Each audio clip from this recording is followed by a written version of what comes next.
നമ്മുടെ ബണ്ടി ചോറ് ഭയങ്കര കരച്ചിലാണ്. എന്തൊരു വിഷമമാണെന്നറിയാമോ, എന്തൊരു സങ്കടമാണെന്നറിയാമോ. സങ്കടം എന്ന് പറഞ്ഞാൽ സത്യത്തിൽ അയാൾ എങ്ങനെയൊന്നും പറയാൻ പാടില്ല. എന്തിനാ അങ്ങേരെ അമ്മയ്ക്കൊക്കെ വിളിക്കുന്നത്? ഞാൻ പണ്ടങ്ങാണ്ട് എന്തിനാ അങ്ങേരെ പറഞ്ഞെന്ന് പറഞ്ഞുകൊണ്ട് എല്ലാം കൂടെ സംഘികൾ എന്നെ കൊല്ലാൻ നടക്കുന്നുണ്ട്. എനിക്കെതിരെ കേസൊക്കെ കൊടുത്തു. പക്ഷെ പോലീസ് എടുത്തില്ല. പോലീസുകാർ നീതി നിഷേധമാണ് കാണിച്ചത്. എനിക്കെതിരെ കേസെടുത്തിട്ട് തൂക്കിക്കൊല്ലണമായിരുന്നു. 1947 ആഗസ്റ്റ് 15 നമുക്ക് സ്വാതന്ത്ര്യം കിട്ടിയ അതേ ദിവസത്തിന്റെ സെലിബ്രേഷൻ നടക്കുന്നുണ്ടായിരുന്നു 2 വർഷങ്ങൾക്ക് മുമ്പ്. അപ്പോൾ ഞങ്ങളെ പെണ്ണുങ്ങളെയൊക്കെ അപമാനിക്കുന്ന രീതിയിൽ ഒരു വൃത്തികെട്ട കാര്യം അങ്ങേര് ചെയ്തിട്ടുണ്ടായിരുന്നു. അതും ഒരു അമ്മയായിരുന്നു. അമ്മ 5 മാസം വയറ്റിൽ ഗർഭിണിയായിരുന്ന ബൽക്കീസ് ബാനുവിന് ഓർമ്മയുണ്ടാവുമോ എന്തോ. അമ്മ എന്നൊക്കെ പറഞ്ഞ നാടകം കളിക്കുന്ന മിസ്റ്റർ നാടക നടൻ ചായ്വാലെ തുംകോ യാദ് ഹേ, അതും ഒരു അമ്മയായിരുന്നു. പ്രാണവേദനയിൽ കരയുന്ന അവരെ നിർദാക്ഷിണ്യം ബലാത്സംഗം ചെയ്ത് കൊന്നുകളയാൻ ശ്രമിക്കുകയും മരണത്തിൽ നിന്ന് രക്ഷപ്പെടുകയും അവരുടെ കുട്ടികൾ, 2 കുട്ടികൾ, ഒന്ന് വയറ്റിലും ഒന്ന് കയ്യിലുമുള്ളതിനെയൊക്കെ അതിഭീകരമായി ഉപദ്രവിച്ച വൃത്തികെട്ട നരാധമന്മാർ, നിങ്ങൾ എന്ത് ആക്ഷൻ എടുത്തു? അവരെയൊന്നും നിങ്ങൾ അമ്മയായിട്ട് കൺസിഡർ ചെയ്യുന്നില്ല. എത്രയോ പ്രഗ്നൻ്റ് ലേഡീസിനെ വെട്ടിയും കുത്തിയും വയറ്റിലുള്ള കുഞ്ഞിനെ വലിച്ച് കീറി ശൂലത്തിൽ കുത്തി തീയിട്ട് ചുട്ട് കൊല്ലുകയും ഒക്കെ ചെയ്തപ്പോൾ ഇതൊന്നും എൻ്റെ പ്രശ്നമല്ല, no no no no no, ഞാൻ ഈ കാര്യങ്ങളൊന്നും സംസാരിക്കില്ല എന്ന് പറയുന്ന നിങ്ങളാണോ അമ്മയ്ക്ക് വേണ്ടി കരയുന്നത്?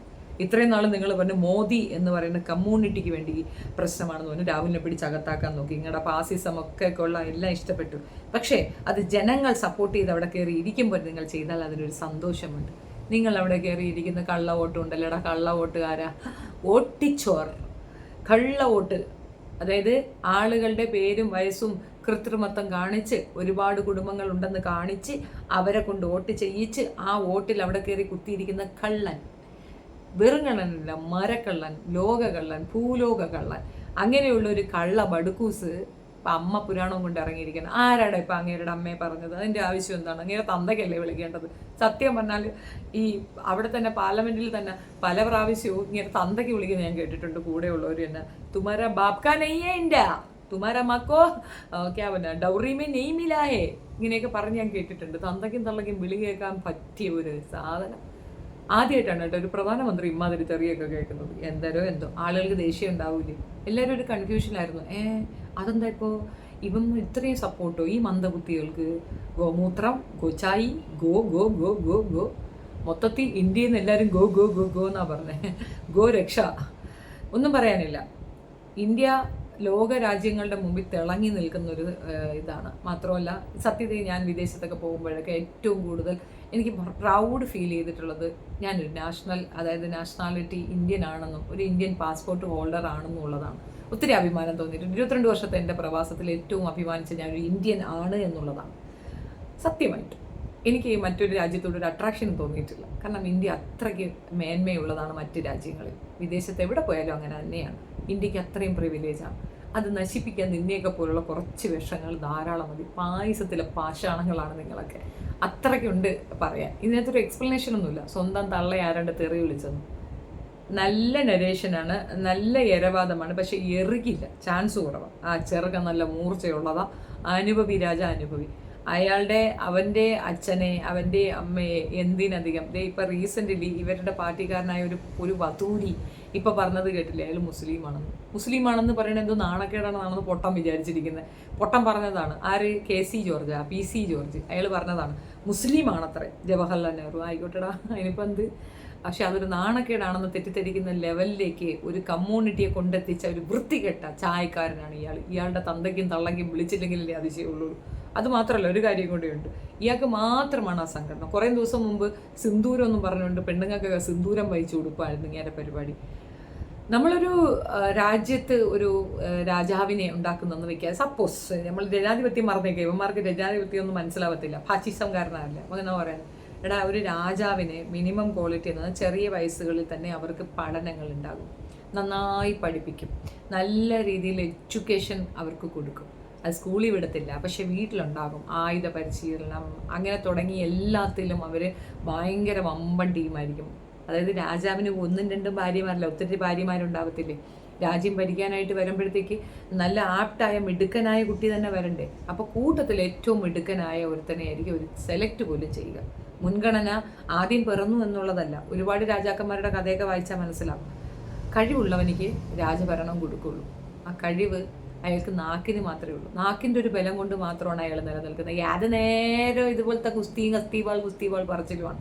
പറഞ്ഞതൊക്കെ റിപ്പീറ്റ് ചെയ്ത് വാർത്താക്കാർ ചോദിക്കുന്നുള്ളതുകൊണ്ട് മീഡിയകളെ ഫേസ് ചെയ്യാത്ത ഒരു അതിശയ പ്രധാനമന്ത്രി എന്ന് മാത്രമേ പറയാനുള്ളൂ. നമ്മളോട് ചെയ്തത് എന്താണെന്ന് അയാൾ പുറത്തിറങ്ങുമ്പോൾ മാത്രമേ നമുക്ക് മനസ്സിലാവുള്ളൂ. അത്രത്തോളം ദ്രോഹം ഇന്ത്യയെ നശിപ്പിച്ച് നാരാങ്കല്ലാക്കിയിട്ട് അവിടെ കയറി കുത്തിയിരിക്കുന്ന ഇയാളെ തള്ളയ്ക്ക് ആരാണ് വിളിക്കുന്നത്? വിളിയടാ അവൻ്റെ തന്തയ്ക്കെന്ന് എനിക്ക് പറയാനുള്ളൂ. അവൻ്റെ തന്തക്കിട്ടാണ് 2 കൊടുക്കേണ്ടത്. വൃത്തികെട്ടവൻ, ഒന്നും പറയാനില്ല. തള്ളയ്ക്ക് വിളിച്ചത് പറഞ്ഞ് കോങ്ങലോ. ഇനി ഇതിൻ്റെ പേര് കേസ് കൊണ്ട് കൊടുക്കല്ലേ കേട്ടാ, ഞാൻ പാവമാണ്. എൻ്റെ പേർക്ക് കേസ് കൊണ്ട് കൊടുത്താൽ ഞാൻ അവിടെ നിന്നുകൊണ്ട് ഇംഗ്ലാ വിളിച്ച് 2 വട്ടം കൂടെ തള്ളയ്ക്ക് വിളിക്കും. കാരണം ഇന്ത്യ എൻ്റെയും കൂടെ രാജ്യമാണ്, മനസ്സിലായോ? ഈ രാജ്യത്തിനെ ഇത്രയധികം ഗതികെട്ട ഒരു അവസ്ഥയിലേക്ക് കൊണ്ടെത്തിച്ചത് ഈ പറയുന്ന വൃത്തികെട്ടവനാണ്. 2014 ഇയാൾ അതിൻ്റെ മേളിൽ കയറി കുത്തിയിരുന്ന് അന്ന് തുടങ്ങിയ ശനി ദശയാണ് ഇന്ത്യക്ക്. 2 വിഭാഗങ്ങളായി ചേരി തിരിഞ്ഞ് നമ്മൾ പരസ്പരം തല്ലുകയാണ്. ക്രിസ്ത്യാനികൾ മിണ്ടാതെ നിന്നു. അവസാനം അവർക്കിട്ടാണ് ഏറ്റവും കൂടുതൽ കൊട്ട് കിട്ടിയത്. കൊട്ട് കൂടുതൽ കിട്ടിയപ്പോൾ അവർക്ക് മനസ്സിലായി, ചേടാ യവന്മാർ അവരെ കഴിഞ്ഞാൽ നേരെ നമ്മളെടുത്താൽ വരിക എന്നുള്ളത് തിരിച്ചറിവായപ്പോൾ ഇപ്പോൾ കുറച്ച് അടക്കമൊക്കെ ഉണ്ട്. അല്ലെങ്കിൽ എന്തുമായിരുന്നു? ലവ് ജിഹാദ്, നാർക്കോട്ടിക് ജിഹാദ്, മുമ്മയുടെ 1-ാം കുലിസ്, അച്ഛൻ്റെ 2-ാം കുലിസ്, ഇതൊക്കെ ആയിരുന്നല്ലേ. ഇപ്പം ഏകദേശം എല്ലാത്തിനും ഒരു തീരുമാനമായിട്ടുണ്ട്. കുറച്ച് അച്ചടക്കം വന്നിട്ടുണ്ട്. വന്നാൽ നല്ലത്, വന്നില്ലെങ്കിൽ ഒരു വാഴയുമില്ല. ഇവനെയൊക്കെ എടുത്ത് കുപ്പയിലിടേണ്ട കാലം കഴിഞ്ഞു പോയി എന്നാണ് എൻ്റെ ഒരു അഭിപ്രായം. ഏതായാലും ഇവർക്ക് ഒരു ഇലക്ഷനെ ബേസ് ചെയ്തിട്ടുള്ള ചർച്ചകളാണ്. അങ്ങോട്ടും ഇങ്ങോട്ടും പരസ്പരം വെല്ലുവിളി, അമ്മയ്ക്ക് വിളിച്ചു എന്ന് പറഞ്ഞിട്ടുണ്ട്. ഒരു പ്രധാനമന്ത്രിക്ക് ശോഭ കൊടുക്കുന്ന വർത്തമാനമല്ല ഇത്. എൻ്റെ അമ്മയ്ക്ക് അവൻ വിളിച്ചു എന്ന് പറഞ്ഞിട്ട് മോങ്ങുന്നത്. ആക്ഷൻ എടുക്കുക, നിങ്ങളുണ്ട് കേസ് കൊടുക്കുക, എന്നിട്ട് അവരെ പിടിച്ച് തൂക്കിക്കൊല്ല്. നിങ്ങളുടെ അമ്മയ്ക്ക് വിളിച്ചു എന്ന്. മനുഷ്യൻ ഇവിടെ തന്തയ്ക്കും തള്ളയ്ക്കും മുത്തിക്കും മുത്തപ്പനും ഒക്കെ വിളിക്കുന്നുണ്ട്. അത്രയ്ക്കുണ്ട്. വിലവാസി ചില്ലറയാണ്. എന്തുവാ പെട്രോളിൻ്റെ വില എത്രയാളിയാ? 80 രൂപയെങ്ങാണ്ട് ആക്കിയതിന് യുമാര് കിടന്ന് കാണിച്ച പ്രഹസനങ്ങൾ ഇന്നിപ്പോൾ 120 രൂപയെങ്ങാണ്ടായി. ഇനി ഇത് എവിടെ പോയി നിൽക്കുമോ എന്തോ. അതിന് മാത്രമുള്ള വേദന ഇപ്പുറത്തുണ്ടോ? ഇല്ല. എന്തൊക്കെ പ്രശ്നങ്ങളാണ്. ആകെ അയാൾ ഉണ്ടാക്കിയ ഒരു പട്ടേലൊരു പ്രതിമ, അതിനകത്ത് 50 പേർക്ക് ജോലിയും കിട്ടി. പോരെ 140 കോടി ജനങ്ങളിൽ നിന്ന് 50 പേർക്ക് അയാളൊരു ജോലി ഒപ്പിച്ചു കൊടുത്തു. അതിൽ പേരും എന്തുവാണ്? വാളെടുത്തുകൊണ്ട് നടക്കുകയാണ് അപ്പുറവും ഇപ്പുറവും. അവിടെ ജയ് ശ്രീരാമൻ എന്ന് പറഞ്ഞാൽ ഇപ്പുറത്ത് അള്ളാഹു അക്ബർ. 2 കൂടെ അങ്ങോട്ടും ഇങ്ങോട്ടും വെട്ടി കഴിയുമ്പോൾ തീരാന്ന് പറഞ്ഞുകൊണ്ട് നടക്കുന്നുണ്ട്. പെണ്ണുങ്ങളെ കണ്ടാൽ ബലാത്സംഗം ചെയ്യണം. അത്രയും വൃത്തികെട്ട രീതിയിൽ ലോ ആൻഡ് ഓർഡർ സെക്ഷനെ ഡൗൺ, തീർന്ന് സർവത്രവും നശിച്ച് മനുഷ്യന് 10 പൈസയിലൊരു വസ്തു വിൽക്കാൻ പറ്റുന്നില്ല, വാങ്ങിക്കാൻ പറ്റുന്നില്ല. എല്ലാം കൊണ്ടും എക്കണോമി ഡൗൺ, എല്ലാം തകർത്ത് തരിപ്പണാക്കിയിട്ട് പിന്നെ ഇരുന്നുകൊണ്ട് ചായ്വാല പറയില്ല എൻ്റെ അമ്മച്ചി ആരാണ്ട് അടിച്ചെന്ന്. എൻ്റെ അമ്മച്ചി അടിച്ചാരാണ്ട്. മരിച്ചുപോയ സ്ത്രീ എന്തിനടാ പറയിക്കുന്നത്? വയസ്സും പ്രായമായില്ലേ? വല്ല കാശിക്കും പോയി അവിടെ എങ്ങാനും കുത്തിയിരുന്നാൽ പോലെ. ഒരു ജന്തുവാല വന്നേക്കുന്നു. കഷ്ടം തന്നെ, ഒന്നും പറയാനില്ല. Thank you.